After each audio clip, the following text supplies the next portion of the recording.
one of them, of course I know them long time already, almost since the beginning in Taiwan mission.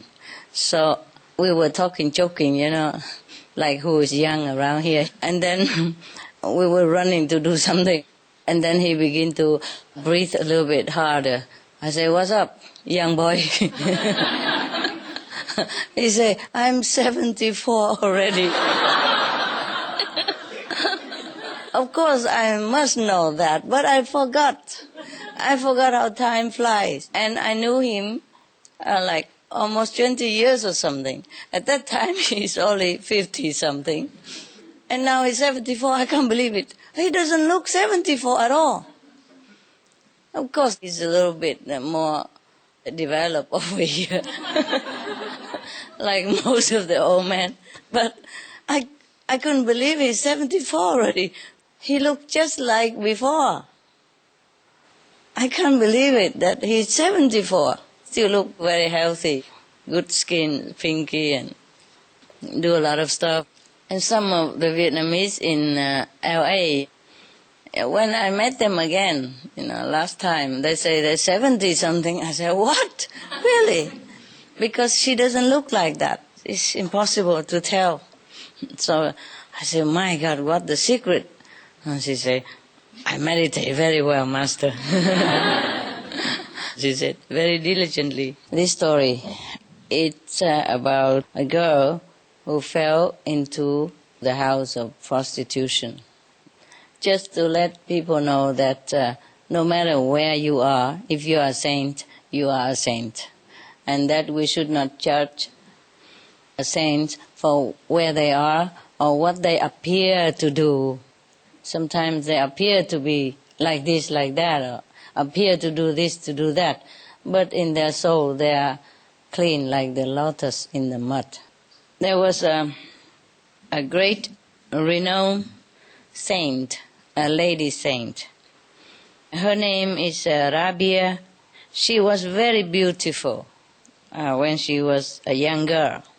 And because of her beauty, she was at one time abducted by thieves who sold her to the owner of a house of prostitution, where she was expected to do as every other woman living in that same house. On the first night in her new surrounding, a man was brought to her room, and she immediately entered into conversation with him. She said, "Ah, it is good to see such a nice young man.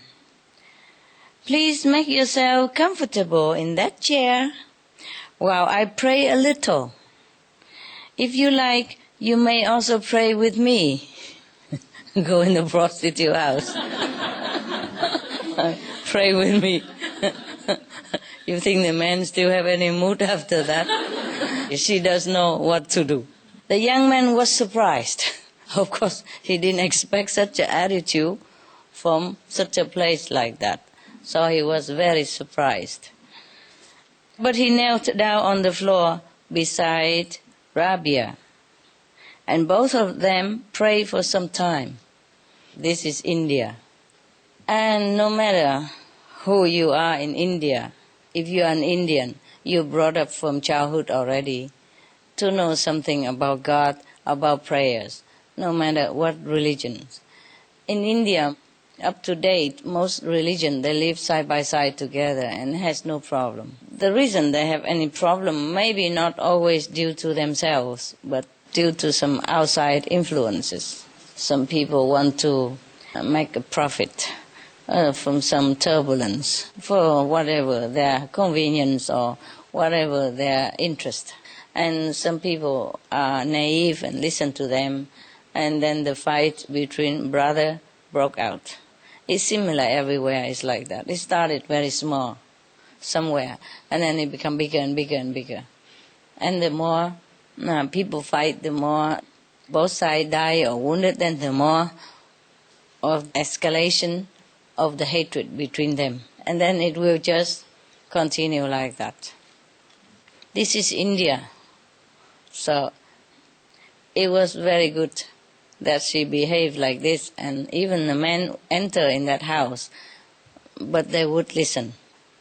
After the prayers, Rabia got up and said, I am sure you will not mind if I remind you that you must die one day. The guy came in for pleasure. And what did he have to do? First he has to kneel there. His knees already tired. And then now he has to remember that he will die one day. What a pleasure. And, she continued, to be fair to you, it is only right that I tell you that the sin you have in mind will lead you into the fires of hell. Oh, it's getting worse all the time. Poor guy, he had tried to forget before he come in, and now she aired it all out. Please, for your own sake, consider if you wish to commit the sin, and thus jump into the flaming inferno, or if you would prefer to avoid this fate. So the man is already like the instant noodle in the boiling water. So it was very soft and very, very obedient kind of. So he said to her, oh, good and pious lady, you have opened my eyes. And the young man was surprised and said thus. And he continued, which always before were closed to the meaning of this sin. I promise earnestly never to visit a house such as this again.